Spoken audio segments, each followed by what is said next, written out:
to the meeting of the Burlington City Council on today, June 5th, 2018. I'd like to take a moment to ask everyone to please silence all electronic devices. For tonight's invocation, we call on Councilmember Harold Owen. Could we have our heads, please? Dear Heavenly Father, we ask that you strengthen us, restore us, and inspire us with your love. Give us wisdom as we strive to do your work and represent all the citizens of our community. We pray for the agenda set before us tonight. Give us assurance of what you would like to happen to our community and how it would benefit the whole community that we love so much as our city. In your name we pray, amen. Amen. At this time, we recognize Beverly Smith. Members of council, it's my responsibility to remind you of your duty to avoid conflicts of interest. I ask if there are any potential conflicts concerning tonight's agenda items. None. Before council are minutes from April 30th, 2018 City Council work session and the May 15th, 2018 City Council meeting. Do I hear a motion and second to approve those minutes? Move we approve the minutes. Second. All those in favor, please say aye. Aye. All those opposed? Minutes have been approved. There's one add-on item to tonight's agenda, new business, item 6, a sewer request for Belmont Almance Road. Do I hear a motion and second to approve this add-on agenda item? Make a motion that we approve the add-on. Second. All those in favor of the add-on item, please say aye. Aye. All those opposed? Add-on item has been approved. Before council is the agenda with the add-on item. Do I hear a motion and second to adopt that agenda? Move we adopt the agenda with the add-on. Second. All those in favor, please say aye. Aye. All those opposed? Motion is passed. Next is our consent agenda. These items are typically non-controversial. If anyone has any questions, please let us know. Item A, to approve a fiscal year 2018-2019 contract for services in the amount of $47,390.72 with Whitsett Volunteer Fire Department, Inc. Do I hear a motion to approve the consent agenda? So moved. Second. All those in favor, please say aye. Aye. All those opposed? Consent agenda has been approved. We have a number of public hearings tonight. Public hearing number 1. A public hearing has been set to consider the adoption of the proposed 2018-2019 fiscal year budget and the adoption of the community development budget. This time we recognize City Manager Hardin Watkins. Thank you, Mr. Mayor, and I'll do my once a year stint at the podium for this presentation.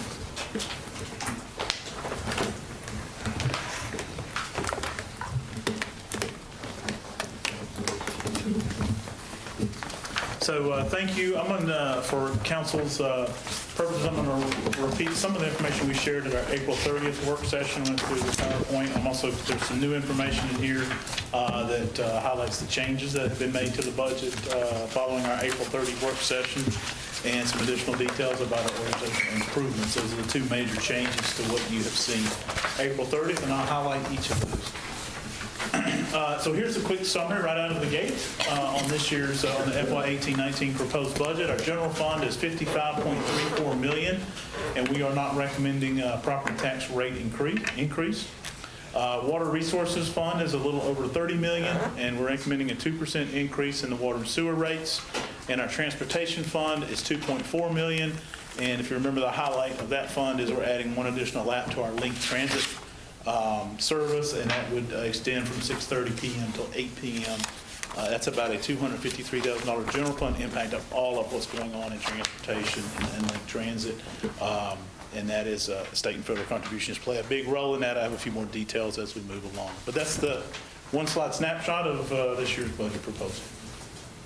Just as a reminder, entry level, what's involved in the general fund is typically the services we think about the most. Those are the sort of day in, day out services. We also have a water, sewer, water resources fund, a stormwater fund, transportation fund, and some of our other bigger funds. But generally, when we're talking about the general fund, is most everything else that we do here in the city. You see the list of departments here, other than the ones I mentioned.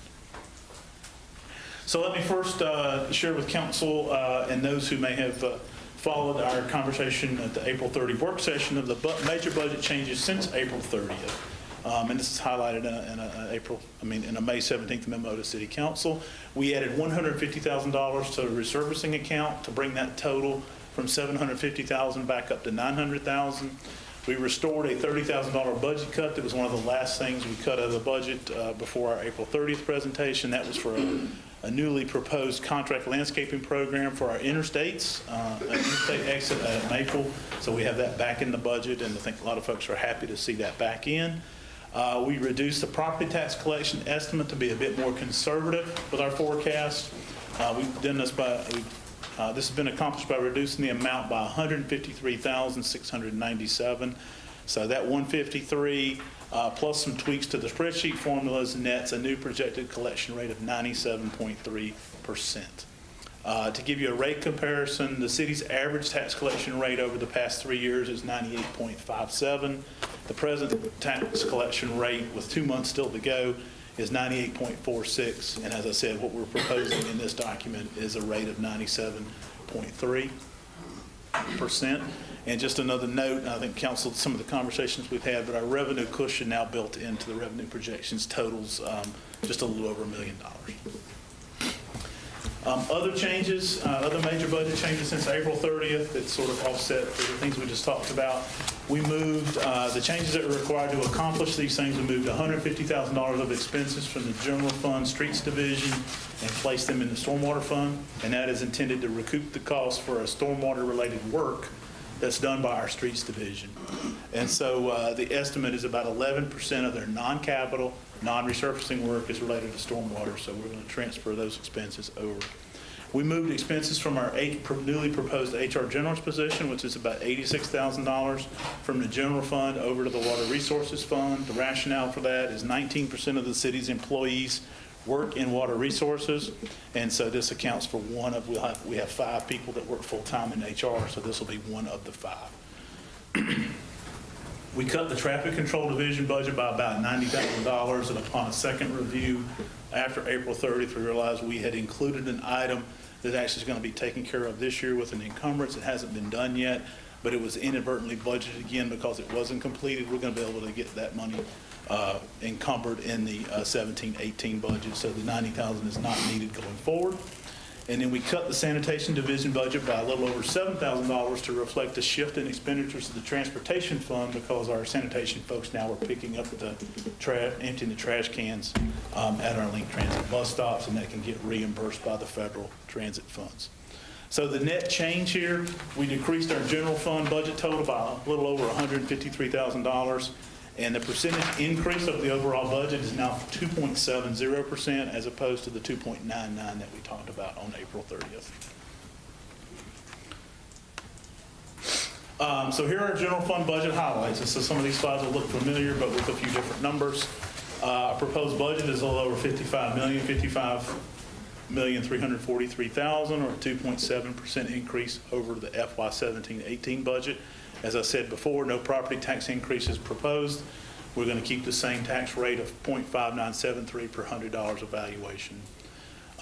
Some of our major things that are not otherwise going to be talked about, the rest of the proposal, rest of my remarks, we've got a funding increase for health insurance. We've got a merit-based salary adjustment citywide of 2% for our employees based on their performance evaluations, and we have a pretty robust and healthy capital replacement program.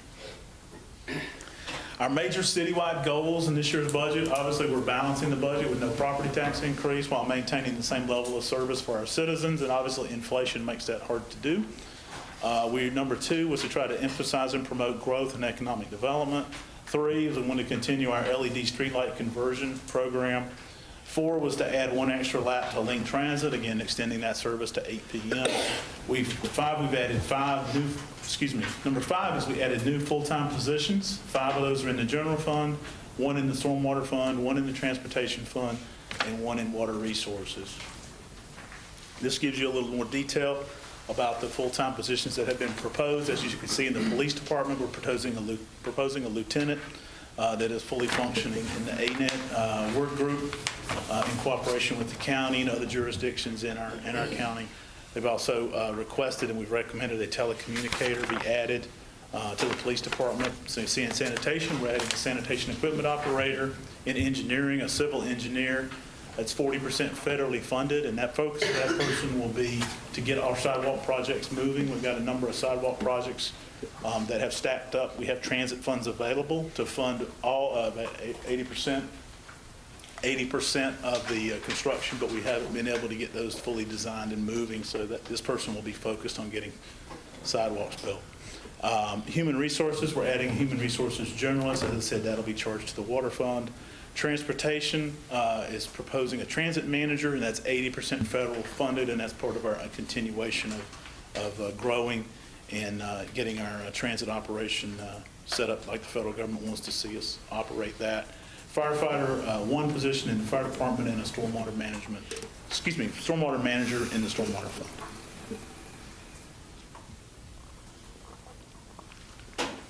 Two additional citywide goals, as I said, provision of the merit-based pay adjustments, and then number 7 is our organizational improvements, and I'm going to move in and talk about the details of that right now.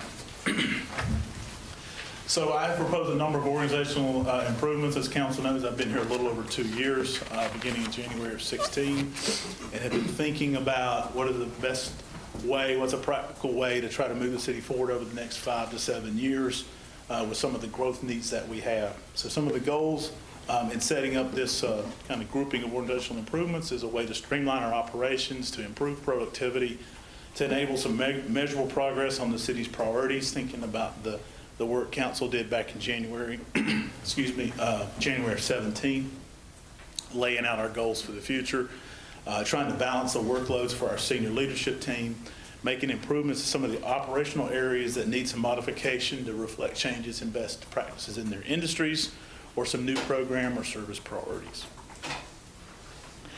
Took a look at peer communities, folks that are similar in size and operation to us: Concord, Cary, Rocky Mount, Winston-Salem, Greensboro, Kannapolis.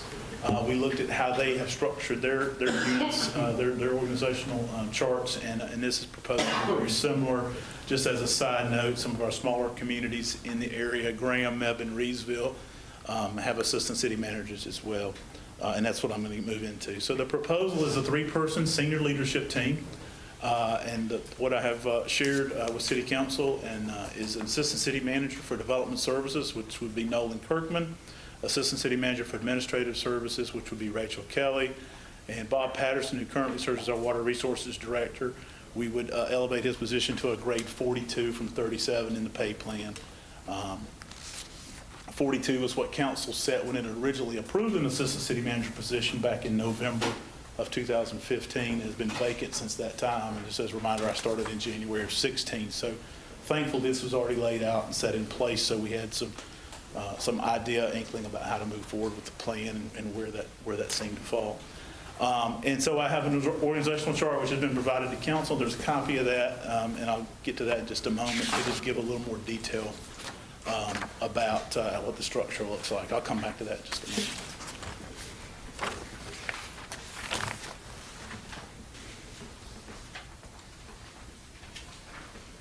So here are the details for the organizational improvements.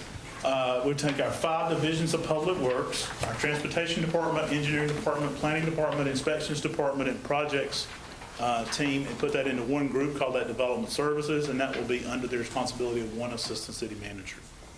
We're also then going to take animal services, information technology, economic development, recreation and parks, and community engagement, which was formerly called public information, put that into one group called administrative services, and place them under responsibility of one assistant city manager.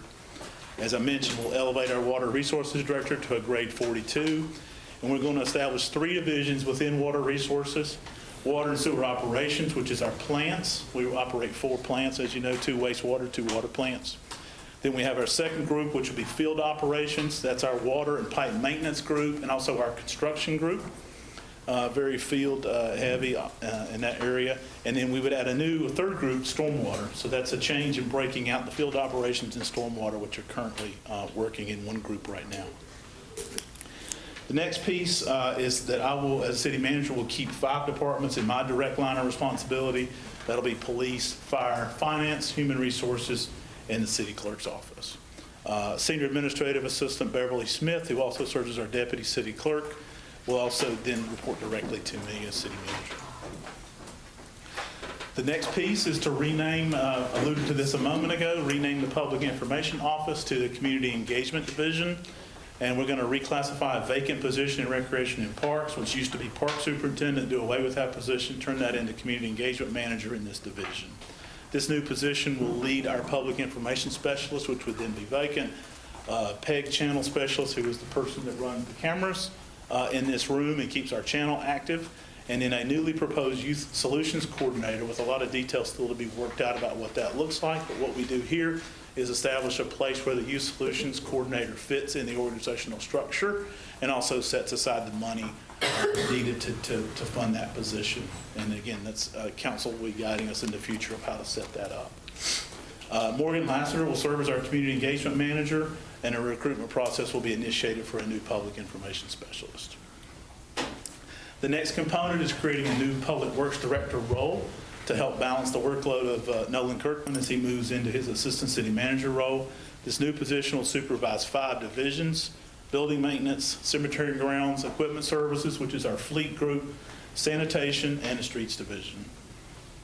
The next component is to move the recreation sanitation division, which includes 1 to 2 part-time staff persons and 1 small rear loader trash truck, to the sanitation division. This change will be acted no earlier than September 10th, and we actually may hold off until after the Carousel Festival, which is about a week following this.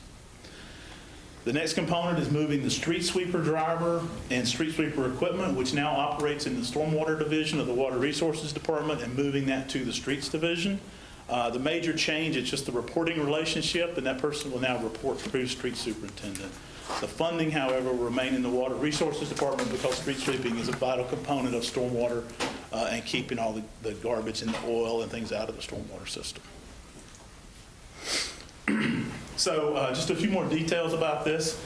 There are 5 positions that will no longer be authorized as part of this restructuring. The Park Superintendent position in Recreation, the Director of Development and Technical Services, the Public Policy Director. There's a Planner 1 position that's been vacant in the Planning Department, and a Real Estate Specialist that has been a joint position in Legal and Engineering. Funds for all of those 5 positions are repurposed for all the uses that I've mentioned above. So the true cost of just the organizational improvements component of this to the general fund is about $58,000. And there's about $56,000 worth of cost to the Youth Solutions Coordinator. It's combined, those two net out to about $115,000 with rounding of increased expenditures for the general fund. But that's offset, this is a little bit confusing, but that's offset because the Water Resources Fund will see a decrease of $230,000 because our real estate specialists and assistant city manager roles previously were budgeted in the Water Resources Fund. And so just as a reminder, remind the goals, so the idea here with all of these changes is to help make sure the city can make meaningful progress on the goals, the big picture goals, the proactive work that we want to do, try to improve our productivity across the city, balance our workloads, stay focused on best practices of what other folks are doing in other communities, and then stay aligned with our community goals. This is an organizational chart that reflects all the things I've just shared. I'll just leave this for a moment. I think I've kind of explained all the components of this. Again, some folks are more oriented to see narrative. Some folks like to see it displayed graphically. Council members have copies of this. If any members of the public would like to see this, we can certainly make those available as well.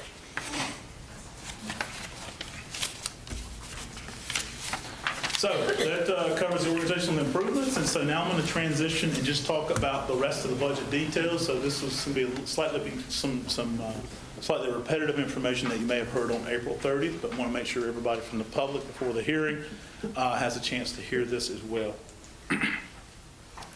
So our forward-looking challenges and opportunities on the state revenue side, we think things are very stable for FY 18-19. We're very pleased with the action of this year's legislature. All the state, the local revenues that the state are involved with, all are going to stay stable for us this year. We're very, very pleased about that and happy that the legislature has continued to make those things available for us. There is always uncertainty at the federal level with Congress regarding our budget for community development block grant and home funds. We are this year, again, the last news we got was very good, but there's always a caveat each year, but so far so good in this category. And then finally, I think one of the things we're always looking forward is how do we maintain our city facilities, how do we maintain our infrastructure, and how do we replace our rolling stock and our aging fleet.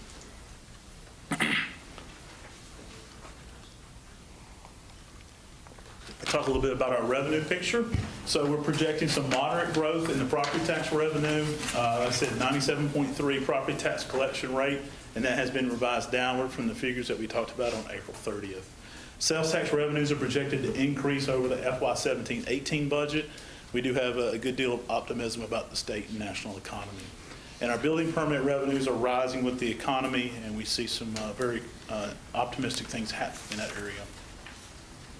On the expenditure side, all our departments were asked to submit a limited growth budget or minimal new items and programs.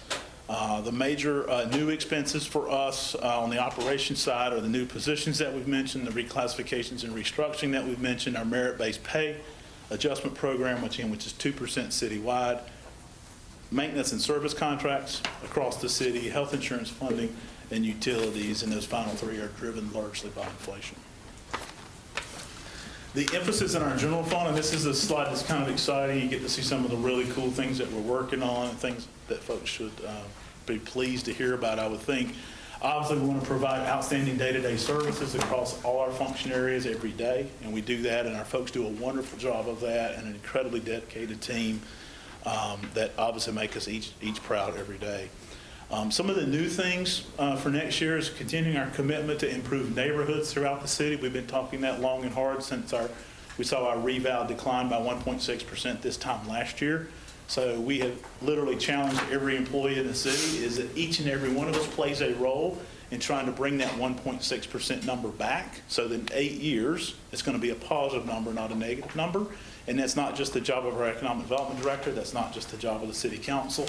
That's the job of everybody who works in code enforcement. That's the job of the fire department, getting a better ISO rating. It's the job of the police, being focused on community-oriented policing. It's the job of folks in water resources, providing water, great water services, and everything that we do, everything plays a part in trying to bring that number back. So here are some of the details of that. 50 new LED street lights this year. We'll upgrade 1,550 lights. So there'll be 50 new lights in places that don't have lights now. 1,550 lights will be switched to LED on our thoroughfares, in our commercial areas, and our downtown parking lots. So we're very excited about that. Our community improvement program, which is a bold and proactive program in our planning, mostly led by our planning department, but involves some of the other divisions of the city and departments of the city as well.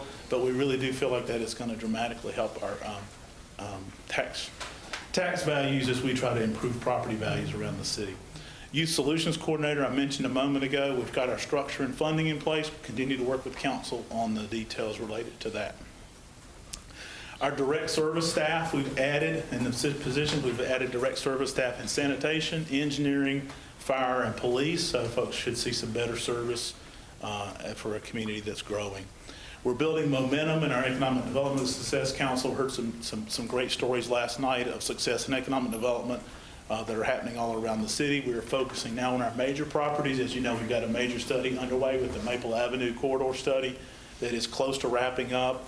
And we are in the middle of kicking off a study on Western Electric. So we're very excited about those things that are happening. There are also some really interesting things happening out around the airport as we look at some greenfield development opportunities and trying to get those things ready. And as you know, a lot of that is building relationships and trying to find partners along the way. Our policing strategies across the city where we connect with community, the mantra that we trust through transparency. We recently achieved our national reaccreditation, so all those things are very, very positive, and we're happy to see that. We are paving the way for a new animal shelter. As you know, that is underway, and so better services are around the corner as we wrap up that facility. And then finally, I know Council's very proud of our Burlington Connected program where folks can always get their concerns in and get those addressed quickly. Let me talk about our major infrastructure and capital. This year, here's some of the items that are in the budget that are highlighted. They have a bucket truck in the transportation department, a dump truck, a rear loader garbage truck, side loader truck 14 police cars, street resurfacing at $900,000, computer hardware all across the city, and a 66-passenger bus for our recreation and parks programs, primarily for our young people.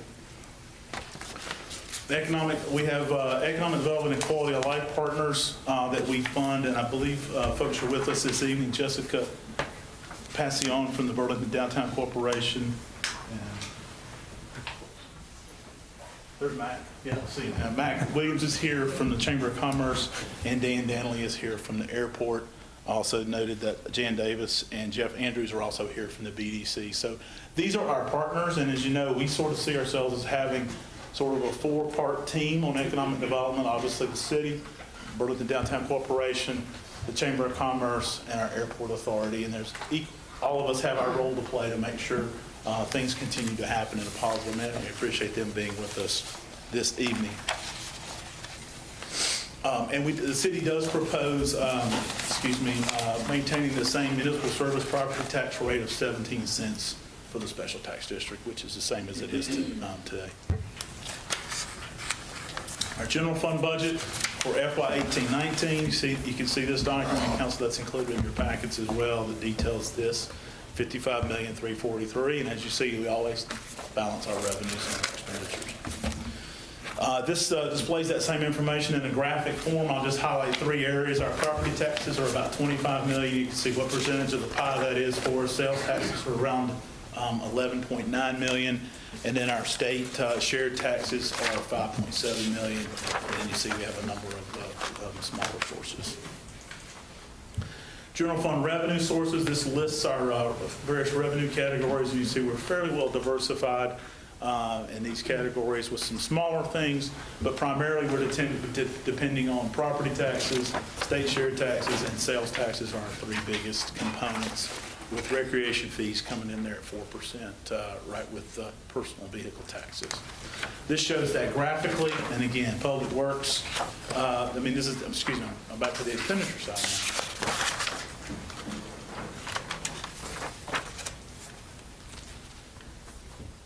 Finish that.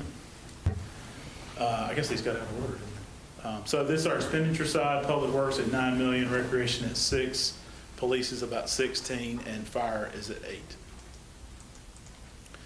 million. Let me transition from general fund, talk about water resources fund. You have the water and sewer repair and construction, water and sewer plants and facilities, laboratories, composting, customer service, billing, and debt service are our 6 areas.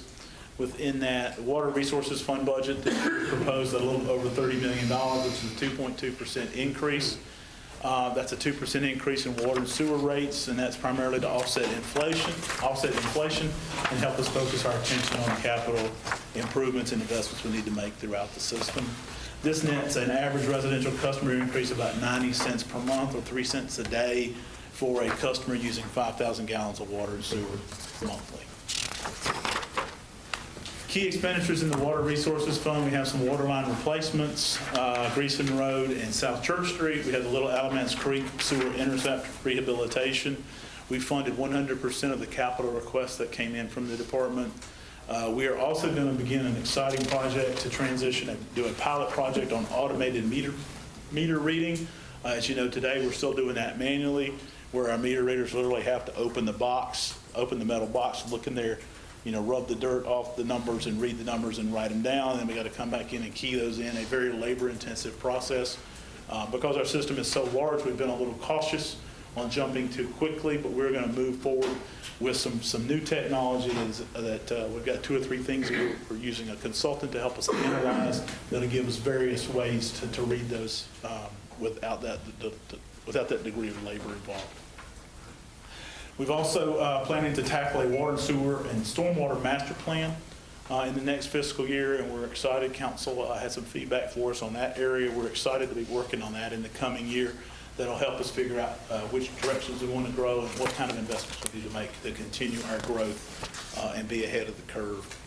There are a handful of other items there, but for the sake of time, I'll just move on. The other major improvements that I haven't talked about is we've got an inflow and infiltration reduction program, some 2-inch water line replacements, some other water line replacements around the city, 6-inch sewer line replacements, an easement machine so we can keep our outfalls clean, and replacement of our combo truck.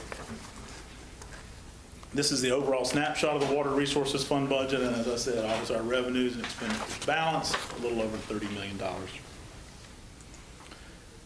This is what it looks like in the pie chart. As you see, this is our sewer revenues and our water revenues in the lighter color, and you see that makes up the majority of our revenues.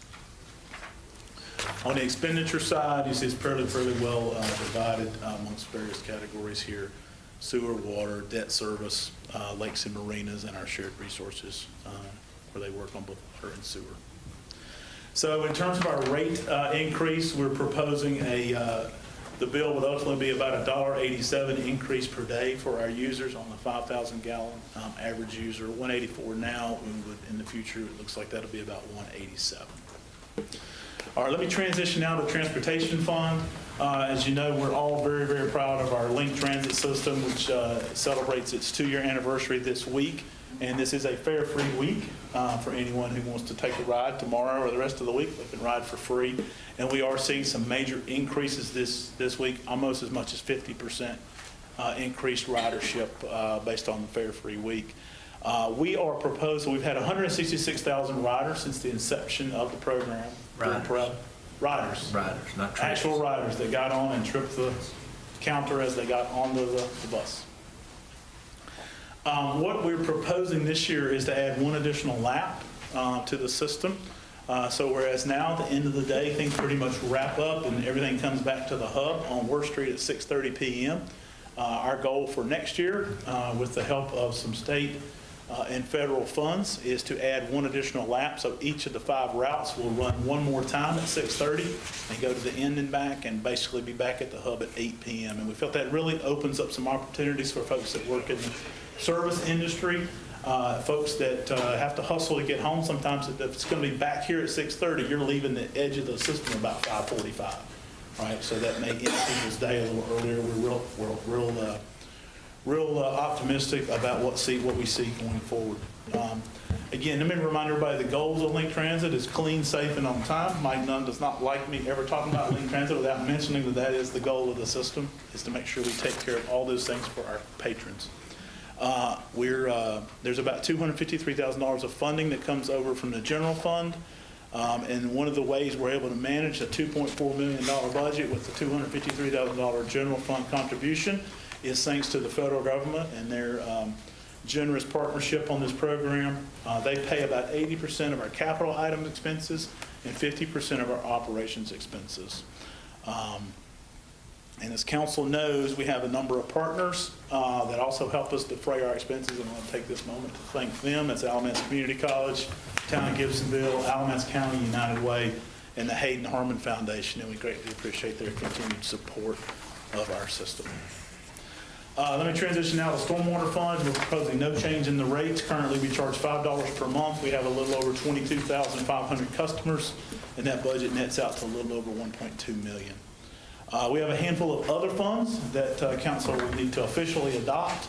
I'm not going to spend any time on this other than to make note of those: the Controlled Substance Abuse Fund, RICO, General Capital Reserve, our MPO Transportation Fund, Guilford McIntosh, Water Capital Reserve, Sewer Capital Reserve, the Municipal Service District Fund, the Rehab Loan Fund, Rental Rehab Loan Program, Community Development Block Grant Program, and the Home Program. And so as you see, all of those budgets do balance. That's all I have this evening. Council will be happy to take questions from you. Mr. Mayor will open the floor at some point to the public, and I'll be happy to help with any questions that may come from there as well. Before I do that, I want to thank our budget team, especially Peggy Reese, our finance director, has been tremendous. Thank you, Peggy. Nolan Kirkman and Chad Slaughter also joined us on the budget team, and we spent a lot of hours together in the conference room. And let's leave it at that. Finance department staff has been wonderful, both supplying us information, but also kind of carrying the load while we were working on this process, and the same for Renee and Beverly in the city clerk's office for kind of keeping the things running while we were working on budget items. And all our city department heads do a wonderful job giving reasonable proposals. This process starts back in January and February, and it's worked on for quite some time by the departments before we get our hands on it, and they've always been wonderful to work with, quickly responding as we need more information or need to suggest a change or something like that. And then finally, council, thank you for your support and guidance. It happens all year long. We try to listen and synthesize the things that you're interested in and trying to make sure we're moving the city in that direction. So, Mr. Mayor, that's all I have. If council has questions, I'll take those, and then it'll be appropriate to open the floor up for the public hearing. Thank you, Manager. Are there any questions from council? Maybe just one comment. If we could, and of course changes are needed, but if we could monitor the changes in Parks and Rec, especially with the deletion of that park superintendent position, how it impacts the what I call non-traditional maintenance schedules of nights and weekends. That's a real concern. I think that a number of people who come in and use our facilities from out of town on weekends, and that presence of someone working with those people is really important, I think, to their experience, which they have. Thank you for those comments. Yes, sir. Any other questions or comments from council prior to the public hearing? All right, this is a public hearing. If anyone on this side of the room would like to speak. Welcome. If you could state your name and organization or address. Thank you. I have to adjust my sticker first. My name is Kathy Colville, work at Alamance Regional, and I'm a resident of Mebane, but of course my work address is 1240 Huffman Mill for Alamance Regional, and I'm here today with Kelsey Warren. We are so glad to have the chance to talk with you all today. Again, I'm Kathy Colville. I'm the Healthy Communities Director at Cone Health.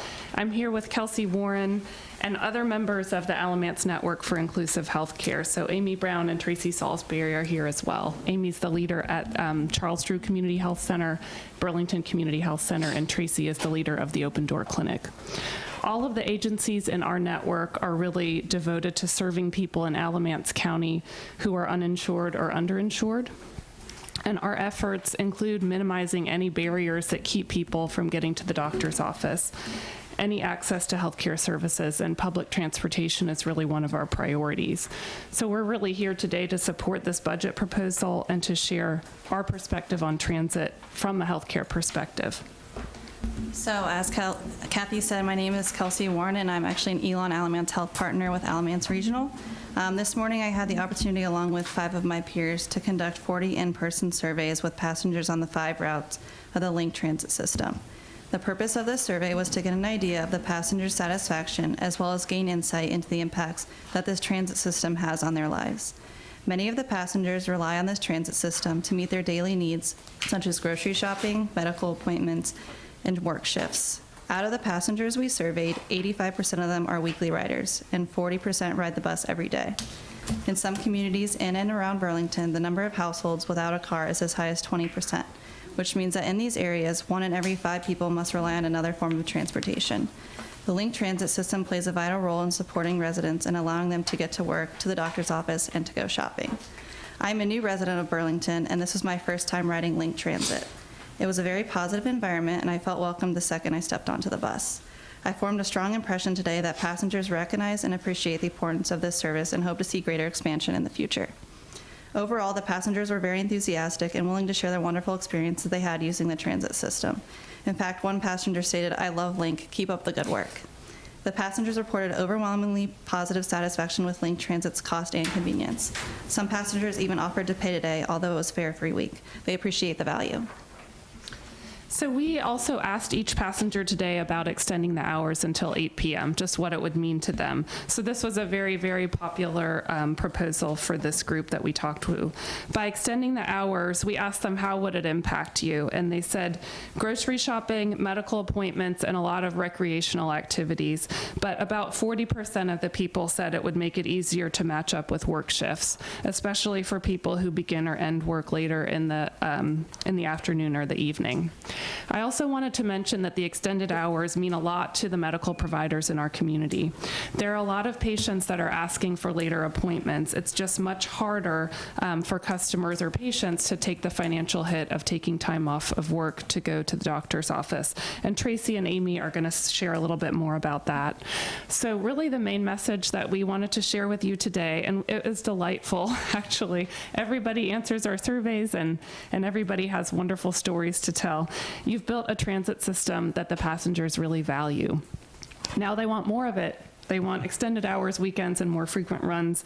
The funding in this budget proposal is a great, great, great step forward, and we thank you so much for this. Thank you. Thank you. Anyone else on this side of the room would like to speak? Welcome. Hi, I'm Tracy Salisbury. I'm the director of the Open Door Clinic, and I'm also a Burlington resident. Our patients currently are coming to the clinic in the evenings. We do have one daytime clinic that is staffed by a retired coronal clinic physician. Of course, he can only see about 15 patients on Wednesday mornings. So we have Tuesday and Thursday evening clinics that are staffed by volunteer physicians. These physicians are physicians in our community that are working in their practice, and they come to the clinic on these 2 evenings to see patients. So at any time, we can have 2, 3, sometimes 4 providers there. The problem with that is our clinic starts at 5:30. We have to start it when our physicians can get there. So our patients can usually get to our office on Link Transit, but then they have the issue of getting home. So I support extending these hours until 8 o'clock because that would give our patients an opportunity to be able to get to those evening appointments and get home as well. So thank you. Thank you. Anyone else on this side of the room who'd like to speak? Welcome. Hey, thank you. So I'm Amy Brown. I'm the director for Charles Drew Community Health Center and Burlington Community Health Center. Currently at our Charles Drew Community Health Center, we have 2 late night clinics that do function till 8 o'clock. And we are currently in motion to, we have 1 late night at Burlington Community Health Center at the moment. And we are in motion to add an additional late night there that would also be to 8 o'clock. So with that said, I do support, the extended hours of Link Transit to provide transportation for our patients. Excellent. Thank you. Thank you. Anyone else on this side of the room who'd like to speak? Anyone on this side of the room would like to speak? Oh, everybody do, I got one. I can say all everybody else go first. If you'd like to speak. If you'd like to speak, please step to the microphone. Okay, I'm sorry. You'll have to forgive me. For some odd reason, maybe the good Lord's telling me, my hearing aids have turned. I've been working on them all day. They cost about $6,000, and I just found out they got a button you hit. And I must be hitting that button too much. But If you could state your name and address. for those of you that don't know me, I'm Buddy Baker. I've lived in the city about all my life. And I'm out here really complaining. We got one of the best city staffs that I've ever seen. Not quite up to what maybe, but hey, I'm a little partial back then, some of them I knew. But you're at least as good, maybe better, I don't know. Got no qualms with the manager and what they're doing here. But I'll take a little different approach. If you stop me after 5 minutes, if you get too much, Miss Heights, say, buddy, I got enough of the picture, you welcome to leave. Miss Heights knows this. Ain't no 5 minutes limit. Out of respect And if any to of you our out other here get attendees. tired of listening, buy my book. I'm gonna write pretty soon. If I ever get time, the Lord lets me live long enough. Here's what it's all about. I've been doing a lot of these things. I never really realized until tonight, and this is no disrespect to you whatsoever, he's worked his can off, and the staff has on this budget. But you know what? Even though we provided, how many of you people been up here to look at the budget message or looking into these things? And a whole lot of time went into it. Well, you're a reporter and you're on one of the boards. I know a guy that read the whole state budget. Nobody reads the whole state budget, but he did. And I believe him, because y'all know him, and if y'all knew who read it, you'd believe him too. Budgets are very complicated. But you stand here, and I'm thinking about me. We go through it so fast. I mean, we know a little bit. Now, I've been reading. It looks like a good budget to me. But there's one thing I got to ask you. As far as the assistant managers and stuff, there's not a better person, harder working person in this city, in my opinion, is Nolan Kirkland. When I said that years ago, I don't know. Nolan was kind of new when I come on, but I know one thing, he's doing one heck of a job. I commend you, Nolan. Now, Rachel, let me tell you something.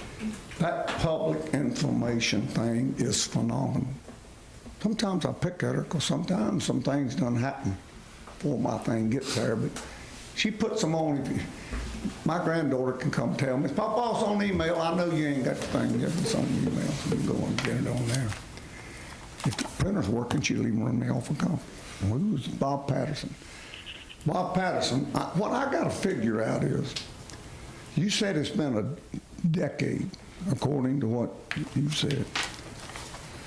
Now, what is a decade now? How many years you saying that it's been since there was not an assistant city manager? Well, you said it. Since time immemorial. What's a decade? You said it. Before written history. Huh?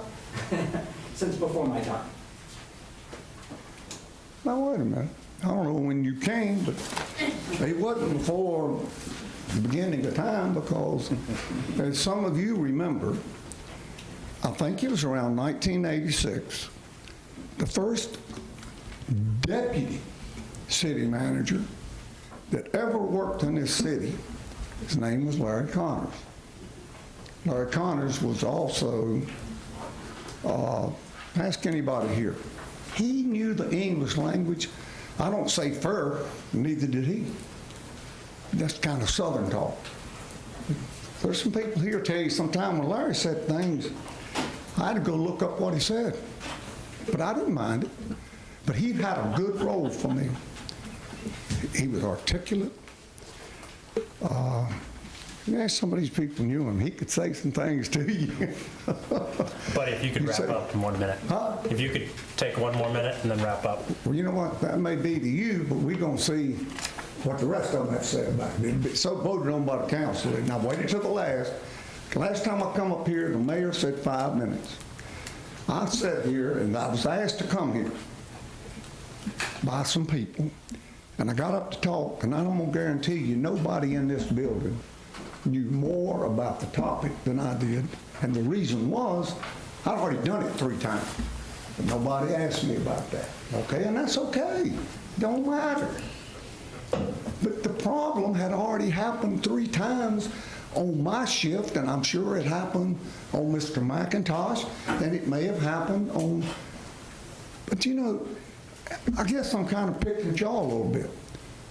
You can do yourself a favor. Go on that vault. There's some minutes there. Go back and ask the people that worked here in the past why things were the way they were then versus now. I don't know what all's going on. I know one thing. A whole lot of people thought, oh, it's assured that neither one of them. From what I can tell, you got an excellent city manager. I think Nolan Kirkland could have been a good city manager. I don't think Rachel applied for it, did she? I know Rachel pushed up for it. Bob Patterson didn't apply for it. But it's got nothing to do with that. I don't know that you could have made a better choice. I didn't hear nobody complain about it. But I do want one thing. And if I'm going to be critical, I'd have to ask Mr. Watkins. And I haven't talked to him about this. If I come in here, people say, well, what are you in here about? Who are you? For 29 years, I guess it was, I sat up there either as city clerk or finance director. So I know a little bit about history. There's one of you sitting up there that told me, he said, the thing I remember about you was good with numbers. He That person never knew about how I knew we had the birthday on the same day.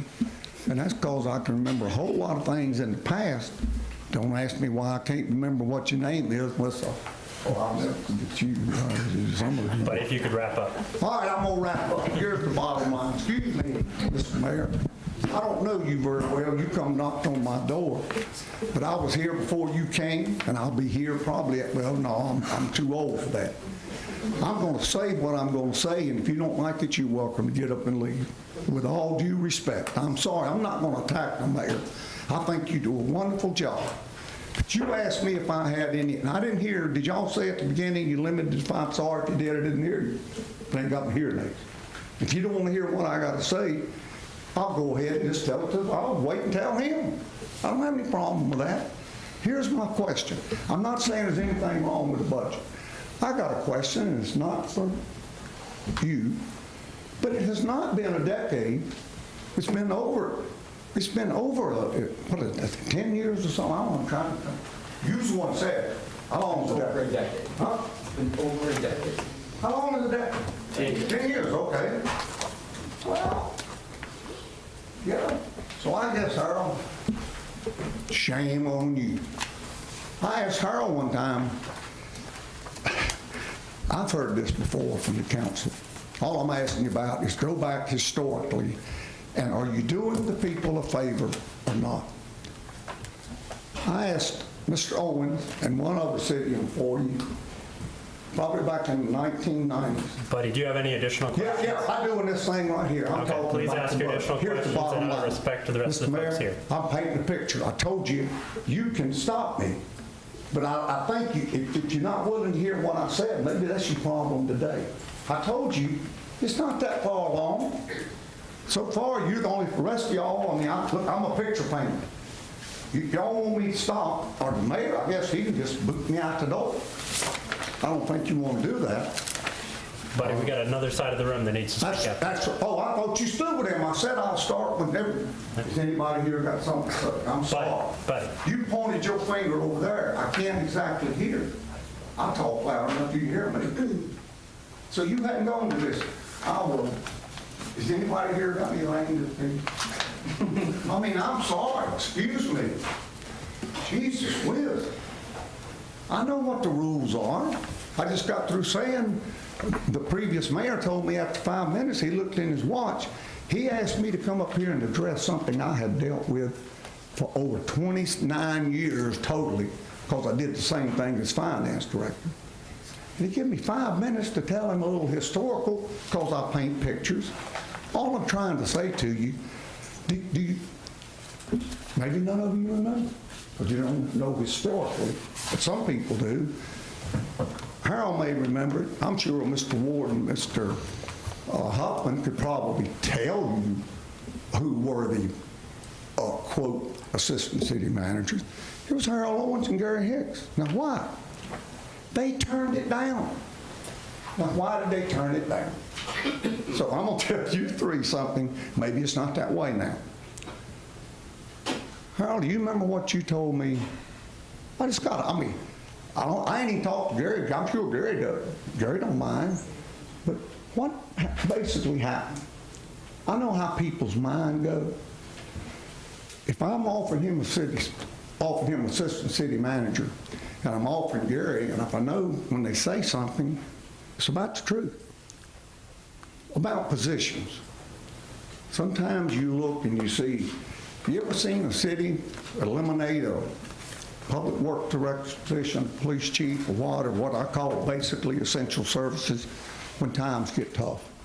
That's when people start looking and saying, and it's going to come around, you got too much fat in the budget. If they're doing the job, you need to pay them the money. And I think I don't know what to make. It's not I'm just telling you what they do. And Mr. Mayor, I'll let you decide what to cut out to lower the tax rate, because I'm not the one that asked for I asked for all these things. And the council is what the citizens want. I'm not fussing at y'all. I'm being told, I don't wait. If you want to give me 5 minutes, I told you when I started. Here's my question. I won't address it to you. Please tell me, I had those people. If I asked Mr. Huffman, the only one I know, or Mr. Ward was there then, did y'all not recognize that Harold and Gary was always before you because they were involved in the parks, and they were involved in other things, and Randall Corney was here, and I had him on the water and sewer. Gary was involved in all of that. They didn't take the position because normally, go back historically and look, people say you got too much fat at the top. You got to have people who took somebody's job that might have been making the same money, and when you replace them with a big title, I never cared about title, I care about what you paid me and what I should get paid for what I was doing. I started below the beginning salary. None of you have ever probably heard me say, I know I have. I started below the beginning salary in the city of Burlington as the city manager.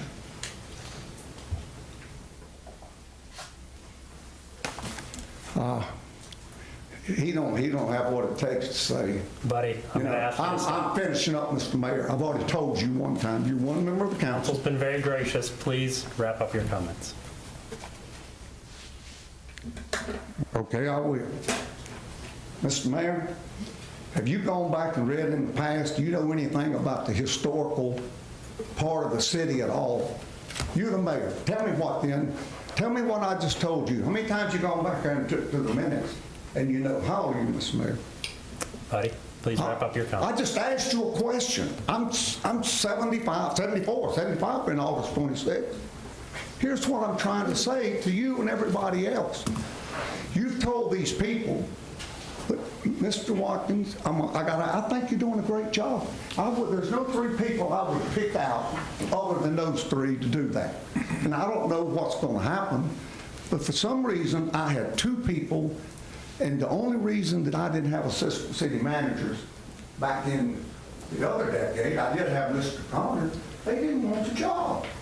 They kept doing the work, and I had rewarded them already. They were the highest paid department heads I had. I put them under, they was already doing some things. Harold was over some things that the recreation department never been over. Gary was over some things that's never been over. So if you ask the people around, that's who you contact. Thank you, I'm buddy. not saying, I just want them to know. Thank you. I'm through, you've done a beautiful job, and I'll tell you, Mr. Mayor, you just lost somebody that has a whole lot of respect for you. I might talk a whole lot, but you better be glad. I like your smile. I will not be disrespectful to the mayor, but I won't forget this, and you keep it in mind. Thank you, buddy. Okay? Thank you. Anybody else have any questions? If you don't, or comments? If anyone else on this side of the room would like to speak, Truth hurts, doesn't it? History hurts. anyone else like to speak tonight? Do I hear a motion to close the public hearing? So moved. Do I hear a second? All those in favor of closing the public hearing, please say aye. Aye. All those opposed? I apologize to all those that took so much time. Do I hear any questions from council regarding? Do I hear any questions from council regarding the budget? Or do I hear a motion? I make a motion that we adopt the 2018-2019 fiscal year budget ordinance and the grant project ordinance for 2018-19 community development program as well. Do I hear a second? Second. Any questions regarding the motion to approve both the budget and the grant project ordinance and the community development program? I do have a question. Does Yeah. this mean that the reorganization is included? Does that mean that we're putting a rubber stamp on that as well? So the reorganization is not a council-approved item. So, So yeah, in your manager fee. budget notebook, council members, there's a section in the back, personnel summary. And so what that does, you don't vote on the organizational chart, but there are new positions listed in that, which obviously part of the budget presentation. And then related to the organizational improvements, there is a group of reclassification requests, which includes the water resources director piece. And then there's a restructuring, section 3, a restructuring that includes assistant city manager development services, assistant city manager administrative services, youth solutions coordinator, community engagement manager, and public works director. And so by, So the Voting for that, rationale, but it we have the captures- rationale, and it's included in the budget. yes, ma'am, captures all that in the personnel summary. Any other questions from council regarding the motion? All right. All those in favor of the motion, please say aye. Aye. All those opposed? Motion is passed. Thank you very much, everyone, for your comments. Item 2 on our public hearings. A public hearing has been set to receive public comments and to consider adopting a resolution related to the utility system development fee analysis that's been performed as required by Session Law 2017-138, House Bill 436. This time, council recognizes Water Resource Director Bob Patterson. Thank you, Mr. Mayor and Council. Tonight, we're here for a public hearing on the system development fees and also a potential adoption of those fees through a resolution. The City of Burlington, much like many other cities that have utility systems, charge fees to offset the costs of providing service to newly developed properties. And those fees are to help pay back the cost that we've expended to get lines, water and sewer lines to those areas to provide the service, and also the plant capacity that enables that development to happen. They're called many things in many jurisdictions: impact fees, capacity fees, system fees. We call them acreage fees, dwelling unit fees, and connection fees. That is not the actual tap fee or the physical connection. These are service providing costs, or cost to provide service. Why we're here today, in 2016, there was a lawsuit against the town of Carthage, Quality Built Homes versus the town of Carthage.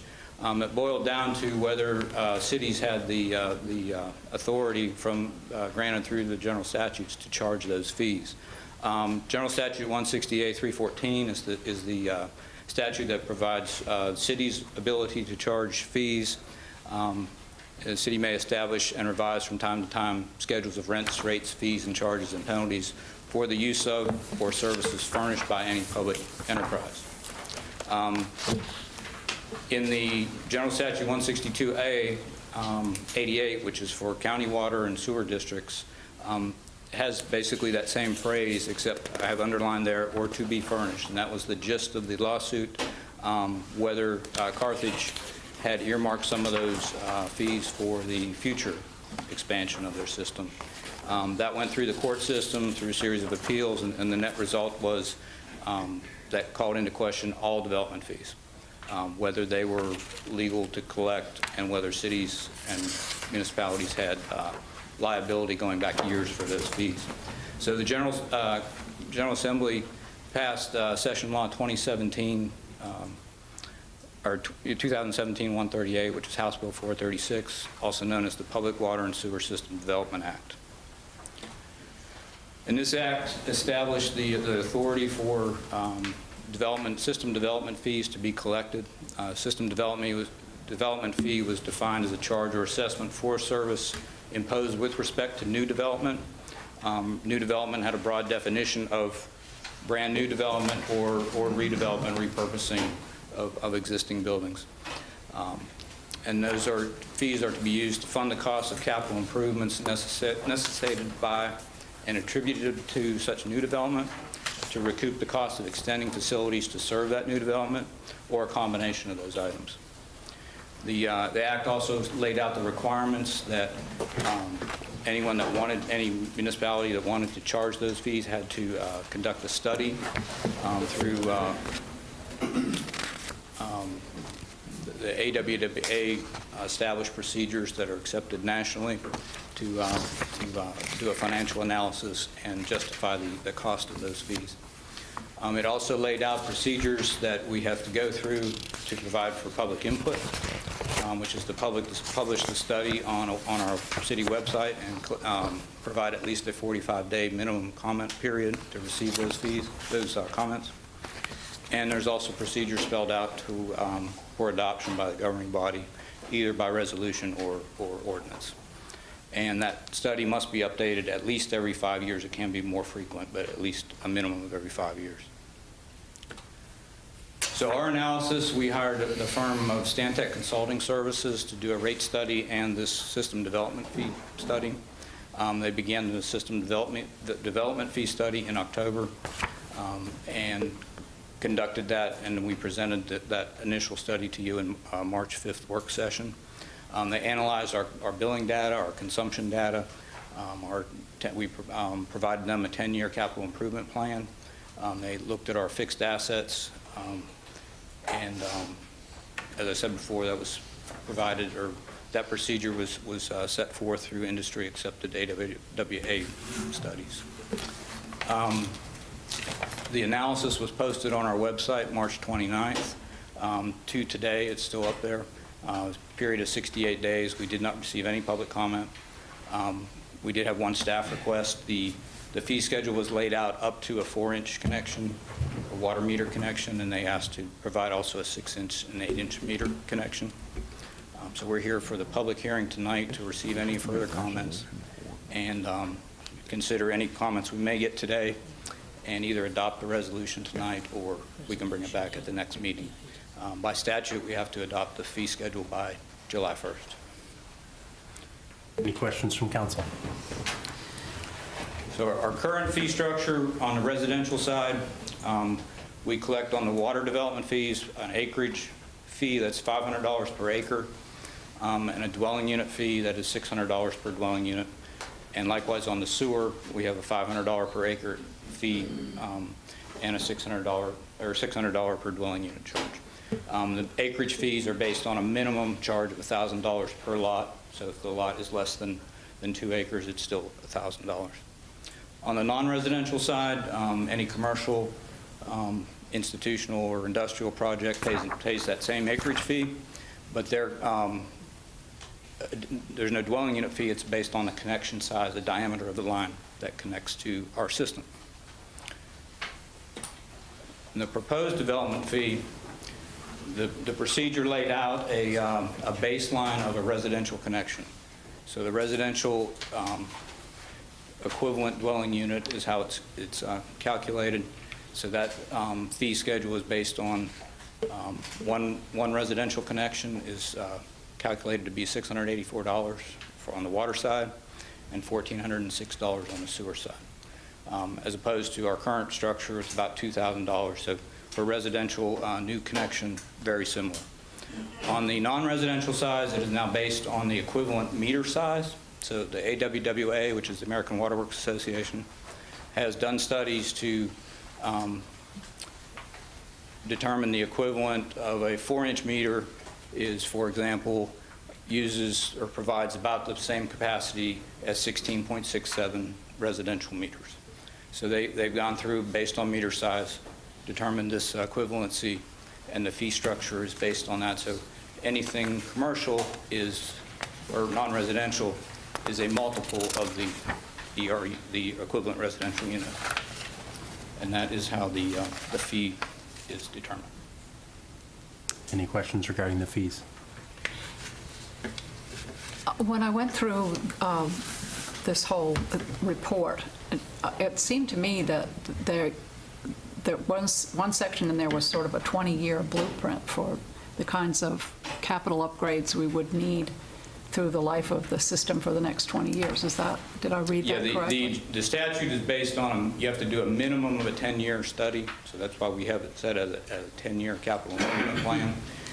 In the budget that was just passed, we have proposed money for the master plan for the water and sewer system, and that would take into account and update that, and we could extend that to 20 years or keep that at 10 years.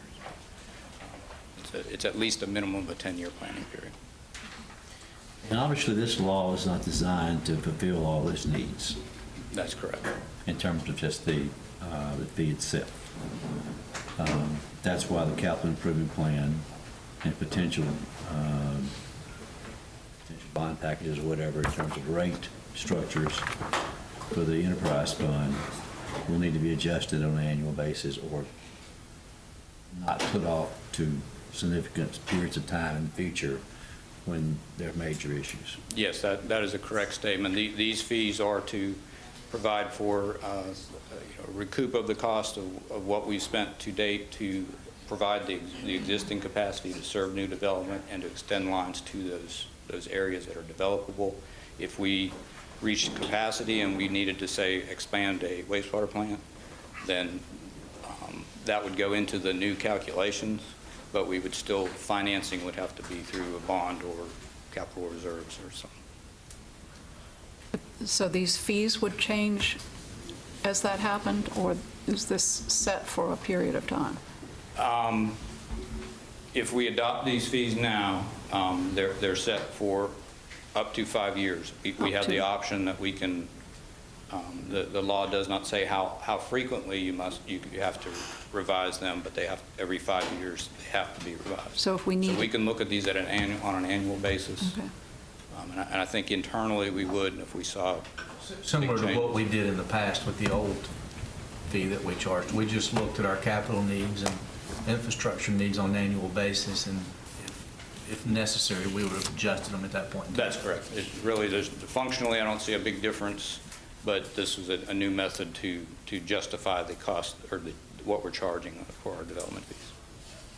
But the development fee concept, though, is so we don't get people confused, that it's not designed to specifically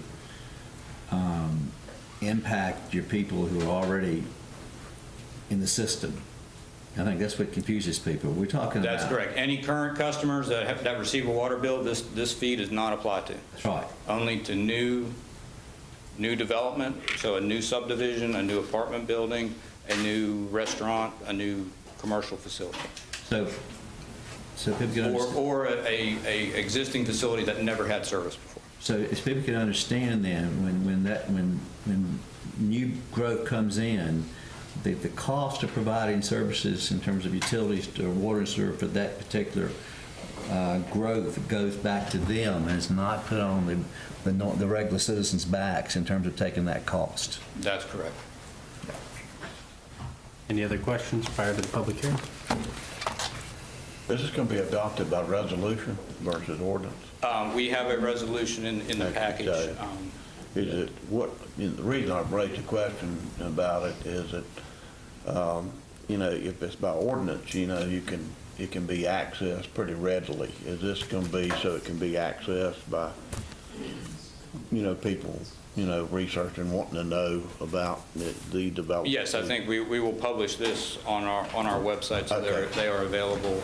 We will also be bringing, talk with Mr. Huffman about revising the ordinance to update it to include these fees. References. Okay, it'll be incorporated by reference then? Okay.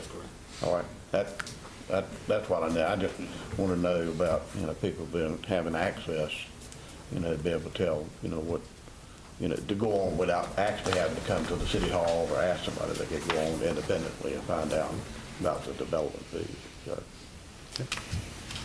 Any other questions from council? This is a public hearing this evening. If anyone on this side of the room would like to speak. If anyone on this side of the room would like to speak. It's really interesting stuff, isn't it? It's real like one. Bob had you at It 3-inch actually is water pretty line. darn interesting. Only have 5 minutes. Do I hear a motion from council to close public hearing?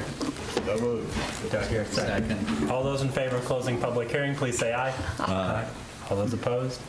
Public hearing has been closed. Do I hear a motion regarding this resolution? I move that we adopt the resolution. Do you need to include the fee schedule in that resolution, or is it? In the resolution, we have the current It's all- proposed fee schedule spelled out. I put all that information in there, so it would be in one place. All right. Do I hear a second? Second. Any questions regarding the motion to approve the resolution? All those in favor to approve, please say aye. Aye. All those opposed? Motion is passed. Thank you, Bob. Thank you, and I'd also like to thank the Finance Department and Engineering Department played significant roles in gathering that data and helping us with the A analysis. lot of research went into that, so thank you. Number of items of new business this evening. Item number 3 on our agenda, City Council will consider a proposed 10-year renewal of the water and sewer agreement between the City of Burlington and the City of Greensboro, beginning July 1st, 2018. This time we recognize again Water Resources Director Bob Patterson. Thank you, Mr. Mayor and Council. In 2002, the council originally adopted our original agreement with the City of Greensboro to provide water service and also allow them to, have them provide a sewer allocation for our Guilford County customers. That original agreement expired in 2013. Initially, it was a 2 million gallon per day take or pay on the water side, so Greensboro paid us for a minimum of 2 million gallons a day, whether they used it or not. They always used more than 2 million, and provided us a 1 million gallon sewer allocation. That in 2013, that agreement was renewed for a 5-year period, and also that at the request of Greensboro, that minimum take or pay was reduced from 2 million a day to 1.5 million a day.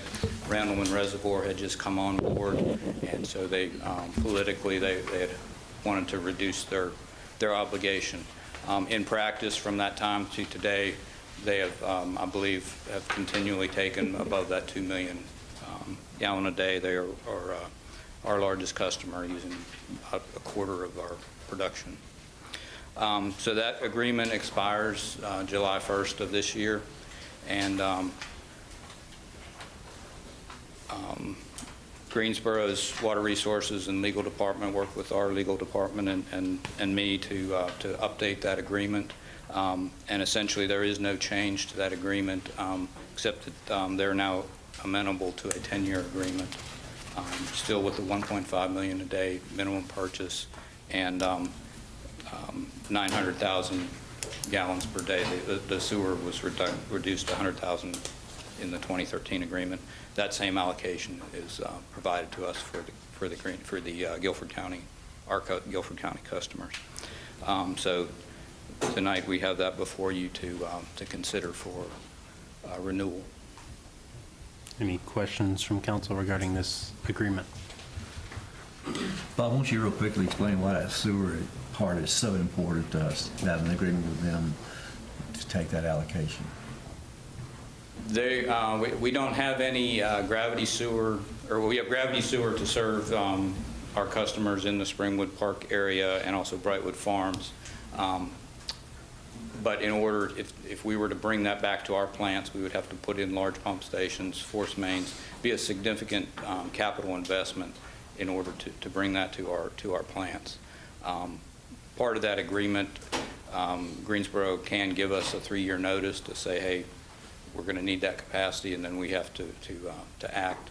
We have a study that lays out how we would do that, but like I said, it is a several $1 million proposal. So it's a good mutually beneficial agreement. Any other questions from council? Do I hear a motion regarding this agreement? I move we approve the 10-year extension of the renewal agreement between City of Burlington and City of Greensboro beginning July 1, 2018. Do I hear a second? Second. Any questions regarding the motion to approve?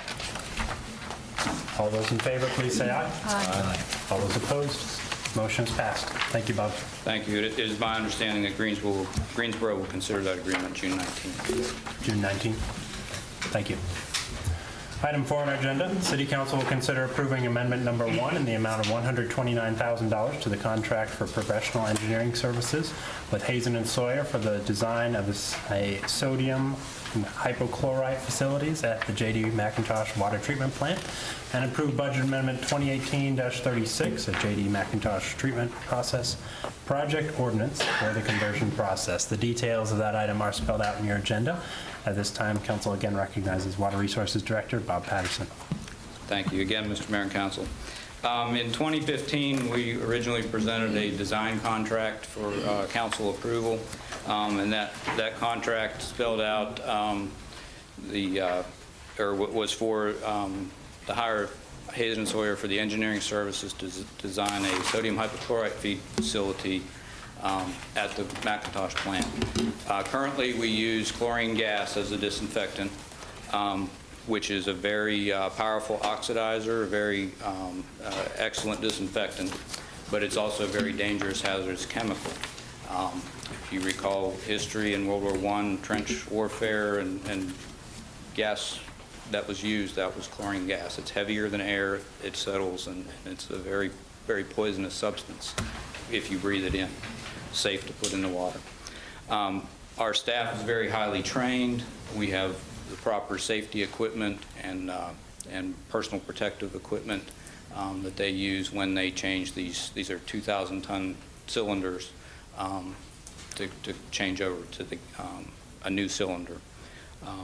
So fortunately, through the years, we have never, to my knowledge, never had an incident where anybody got hurt through the process.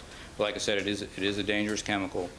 By having the gas chlorine, it provides there's an additional regulatory layer put on us due to the safety concerns called process safety management.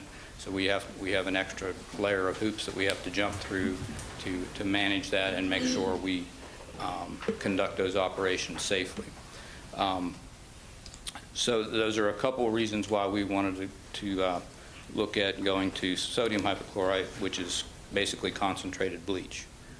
The household bleach that you buy at the store is about a 5% solution.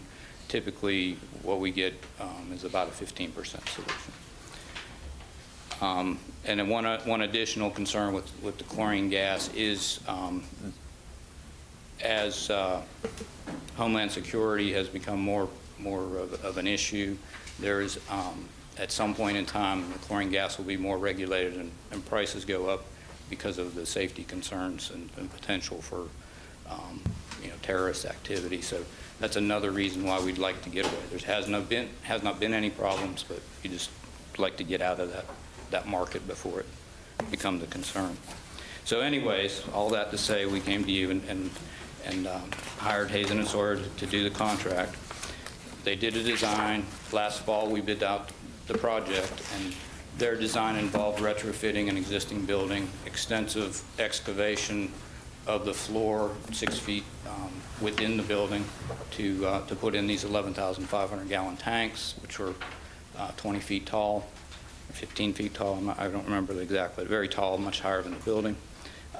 Due to that confined work area,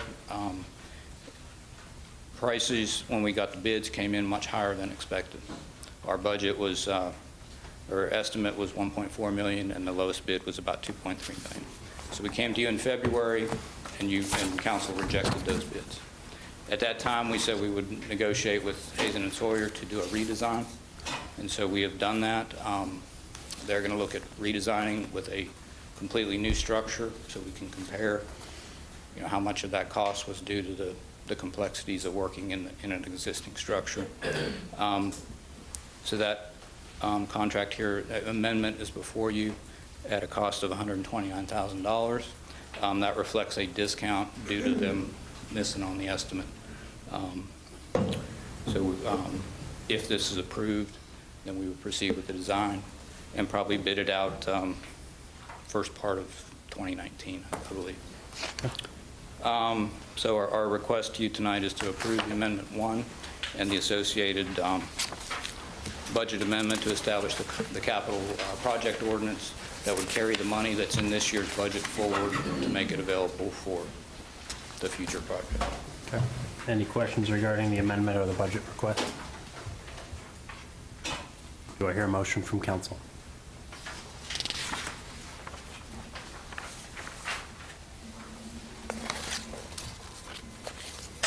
I'm trying to figure out where. It's a lot to navigate. Let me just ask a question first before I make a motion. What you're saying is that we have approved at some point the 1.3 million. In the current fiscal year 17-18, we have 1.3 million that was set aside for this project. Okay, so you're asking to carry that forward in addition to that, including the 129 that. Yeah, the 129 will be spent out of that 1.3 million. Once we rebid, we plan to bid the current design and also the new design, so we have current apple-to-apple comparison on the costs. And then, provided we think that's still a reasonable value, we would expect to come back and ask for a budget amendment for the additional cost. Because at 1.3 or 1.1 and a half will not cover the project. The 1.3, Kathy, is currently budgeted in the Water Resources Fund, which is our normal operating fund for the water and sewer services. This project ordinance takes that money out of the Water Resources Fund and sets up a capital project for this. So I move we approve the amendment,